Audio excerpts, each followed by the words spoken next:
കർണാടകയിലെ ഈ തട്ടിക്കോർഡിനേഷൻ പഠന സ്ഥാപനങ്ങൾ നിങ്ങൾക്ക് അവരുടെ ലെറ്റർപാടിലൊക്കെ ഒരുപാട് കത്തുകളൊക്കെ തരും, ഒരുപാട് വാഗ്ദാനങ്ങളൊക്കെ എഴുതിത്തരും. ഒന്നും വിശ്വസിക്കരുത്, അതിലൊന്നും വീഴരുത്.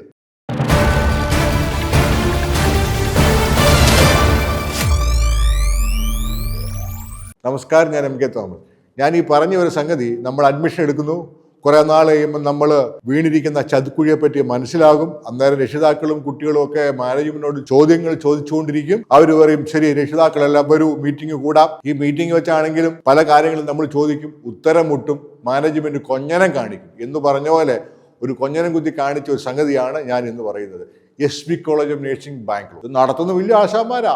പണ്ട് സിൻഡിക്കേറ്റ് മെമ്പറൊക്കെ ആയിരുന്നു ഇതിന്റെ നടത്തിപ്പുകാരൻ. ഇത് കുട്ടികള് രക്ഷിതാക്കളും മാനേജ്മെന്റിനോട് സംസാരിക്കുന്നു, ചില സംഭവവികാസങ്ങൾ ഉണ്ടാകുന്നു, ഉടനെ ഉത്തരം മുട്ടി കൊഞ്ഞനം കുത്തി ഒരു കത്ത് എഴുതി കൊടുത്തു എല്ലാവർക്കും. എന്താ കത്തി പറയുന്നത്? പഠനം കഴിഞ്ഞ് പുറത്തു പോയാലും പിന്നീട് വരുന്ന ഏതൊരു സംഭവങ്ങളും ഏതൊരു കാര്യത്തിലും കോളേജ് മാനേജ്മെന്റ് ഉത്തരവാദിയാണ്, അതെല്ലാം പരിഹരിച്ചു തരും. എന്തൊരു വിരോധാഭാസം! ഇന്ത്യയിലെ നഴ്സിംഗ് പഠനത്തിന്റെ ചരിത്രത്തിൽ ആദ്യം നടക്കുന്ന സംഭവം. പഠിച്ചിറങ്ങുന്ന കുട്ടികളുടെ ജീവിതാവസാനം വരെ പുറത്തു പോകാനും ഇന്ത്യ ജോലി ചെയ്യാനും എല്ലാം ഉത്തരവാദിത്വം ഈ മാനേജ്മെന്റ് ഏറ്റെടുത്തു. അത് തന്നെ വന്നപ്പോഴേ നിങ്ങൾക്ക് മനസ്സിലായി ഈ തട്ടിപ്പിന്റെ വേറൊരു ഭാഗമാണെന്നുള്ള കാര്യം. ഈ കോമ്പൗണ്ടിൽ 3 കോളേജുകൾ പ്രവർത്തിക്കുന്നതായിട്ടാണ് സൂചനകൾ. SP college of nursing, little flower college of nursing, CIB college of nursing വേറെ ഉണ്ടോ എന്നുള്ള കാര്യം പരിശോധിച്ചുകൊണ്ടിരിക്കുകയാണ്. നിങ്ങളൊന്ന് മനസ്സിലാക്കണം.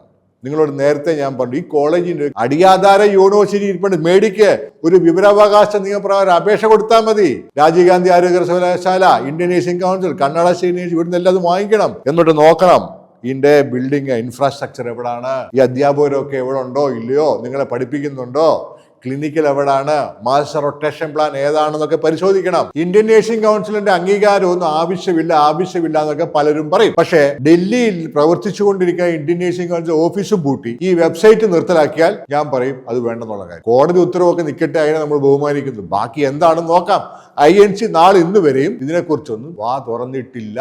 അവിടെ നടക്കുന്ന മറ്റൊരു നിയമവിരുദ്ധ പ്രവർത്തനമാണ് പോസ്റ്റ് ബേസ്ഡ് BSc നഴ്സിംഗിനും MSc നഴ്സിംഗിനും പിള്ളേരെ ക്ലാസ്സിൽ കയറാതെ വ്യാജമായി പഠിപ്പിക്കുക. ഈ കഴിഞ്ഞ വർഷങ്ങളിൽ അഡ്മിഷൻ എടുത്ത കുട്ടികളെ നിങ്ങൾ ആരെങ്കിലും ആ ക്യാമ്പസിൽ കണ്ടിട്ടുണ്ടോ?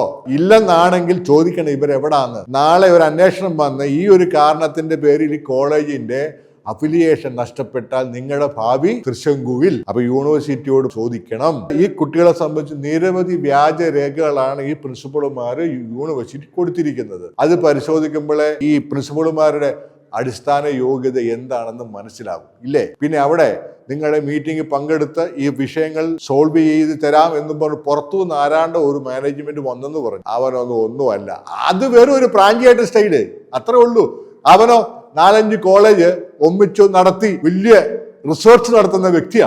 അവനെ പറ്റി പിന്നീട് പറഞ്ഞുതരാം, അവിടെ നിൽക്കട്ടെ. വ്യക്തമായിട്ടൊന്ന് പരിശോധിച്ചേ, മുമ്പോട്ട് പൊക്കേ, നിങ്ങളുടെ പഠനം ക്വാളിറ്റി ഉള്ളതാണെന്ന് ഉറപ്പുവരുത്ത്. ഈ കൊല്ലം അഡ്മിഷൻ എടുക്കുന്നവരും പ്രത്യേകം ശ്രദ്ധിക്കുക. എല്ലാ വിവരങ്ങളും നിങ്ങളെ ബന്ധപ്പെടുന്ന ഏജന്റ് വഴി ചോദിച്ച് മനസ്സിലാക്കുക. അല്ലെങ്കിൽ ഫ്രീ ആയിട്ട് പഠിപ്പിക്കാന്ന് പറഞ്ഞാലും ഇതുപോലുള്ള സ്ഥാപനങ്ങളിൽ പോയി പഠിച്ച് ആ ഭാവി കളയരുത്. ജാഗ്രത പാലിക്കണം.